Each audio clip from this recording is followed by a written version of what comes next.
অনেকেই আমার কাছে জিজ্ঞেস করে, ভাই সেকেন্ড হ্যান্ড বাইক নিব নাকি নতুন বাইক নিব, বা আমার বাজেট এই টাকা আছে, এই টাকার ভিতরে একটা সেকেন্ড হ্যান্ড বাইক নিলে কোনটা নিলে ভালো হয়।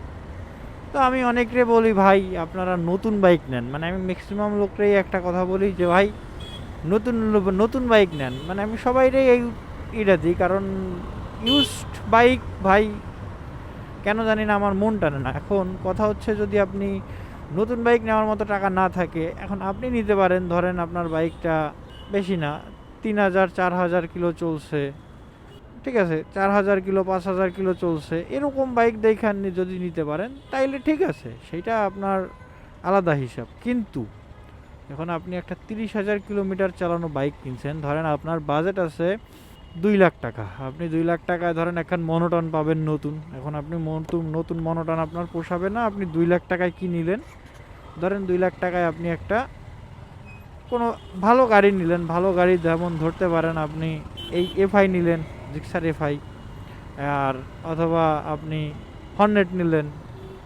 অথবা আপনি 4বি নিলেন এবিএস সহটা, সব কিছু মিলাই আপনি কম দামে একটা ভালো গাড়ি নিলেন, 20,000 কিলোমিটার চলা। এখন আপনি যদি মনোটন নিতেন, মনোটন নিলে আপনার কী লাভ হইতো, আগামী 1 বছর আপনার বাইকের পিছনে তেমন কোনো একটা টাকা খরচ হইতো না। প্রতি 2 মাস পর পর আপনার বাইক সার্ভিস সেন্টারে নিয়ে যাইতেন, চেক করাইতেন, যা যা আপনার বাইকে আছে সব কিছু খুইলা টুইলা চেক করে আবার ফিটিং ফাটিং করে দিত। এই জাস্ট আপনার time to time engine oil আর হচ্ছে বাইক টেক কেয়ার করলেই হইতো, ব্যাস।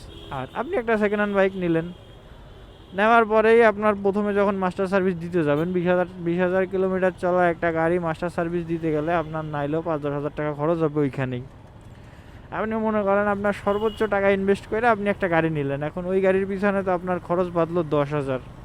এরপরে 2 দিন পর পর নতুন রূপ দেখা দেবে, কারণ আপনি নিতেছেন 20,000 কিলোমিটার চলা গাড়ি, কিন্তু এটা অ্যাকচুয়ালি 20,000 চলছে কিনা এটা তো আপনি জানতেছেন না।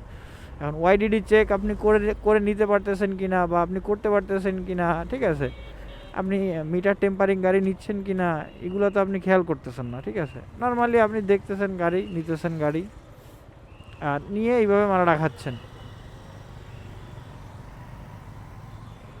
এরপরে যে বিষয় সেটা হচ্ছে, এরকম খরচ তো আপনার সামনে আসতে থাকবে। তারপরে আপনি যদি 2 লাখ টাকার একটা গাড়ি নেন, ওই 2 লাখ টাকা গাড়ির পার্টসের যে দাম, 3 লাখ টাকার একটা গাড়ি নিলে পার্টসের দামের ভিতরেও কিন্তু ডিফারেন্স আছে, সেক্ষেত্রে আপনার আরও খরচ কিন্তু বাড়তেছে। এই জন্য আমি সবাইকে কম বেশি বলি, ভাই নতুন নেন, কারণ নতুন বাইকে মজা, ভাই নতুন বাইকে মজা কি, নিজের হাতে চালাচ্ছেন, হ্যাঁ আপনার গাড়িটা, হ্যাঁ আপনি একটা মনোটন নিলে যে ভাব উঠবে আপনার শরীরে, তার থেকে যদি আপনি আরও ভালো পুরাতন দেখে আরও ভালো পাওয়ারফুল কিছু বা আরেকটু দামি কোনো বাইক কম দামে নিতে পারেন, সেক্ষেত্রে আপনার ওয়ারা ফার্মিং হইতে পারে, কিন্তু আপনার খরচের দিকেও তো খেয়াল করতে হবে। এখন শো আপ করতে গিয়ে যদি আপনার খরচ বাইরা যায়, তাইলে লাভ কী? আমার কথা হচ্ছে যে ইউজ করে মজা পাইলে হইছে বাইক।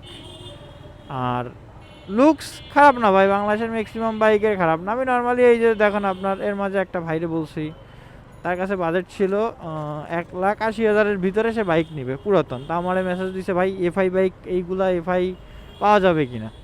তা আমি বলছি, এফআই তো আপনি এফআই এবিএস তো কোনোভাবেই পাবেন না, এফআই ডিক্স পাইতে পারেন, তাও অনেক পুরাতন, ধরেন 21-22-এর গাড়ি পাবেন, ওই আর জীবন যৌবন সব শেষ।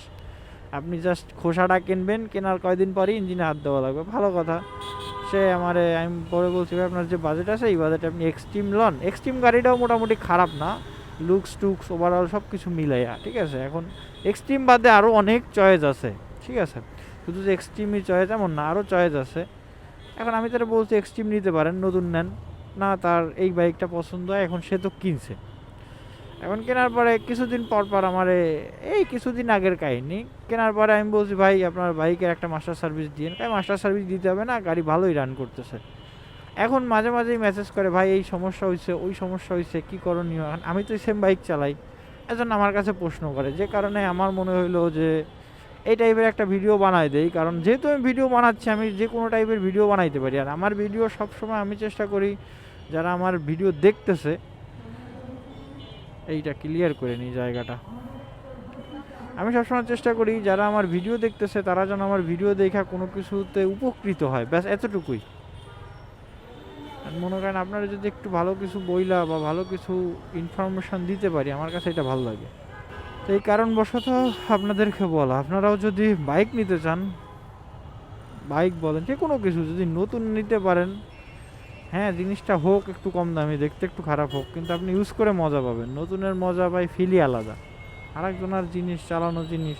ও, তারপরে আরও প্যারা আছে, যেমন নাম ট্রান্সফারে প্যারা, তারপরে আপনার ওই গাড়ি নিয়ে কোনো ঝামেলা আছে কিনা আগে পরে, ওই গাড়ির নাম্বারে বা ওই গাড়িতে ওভারঅল অনেক প্যারা আছে। তারপর গাড়ি মাইটার খাওয়া কিনা, অ্যাক্সিডেন্ট করা কিনা, অনেক কিছু আছে। আপনি কত দিক দেখে একটা পুরাতন গাড়ি কিনতে পারবেন। যদি বাজেট কম হয়, 5-10 হাজার টাকার জন্য যদি 1000-2000 কিলোমিটার চালানো বাইক নিতে পারেন, সেইটা আলাদা হিসাব।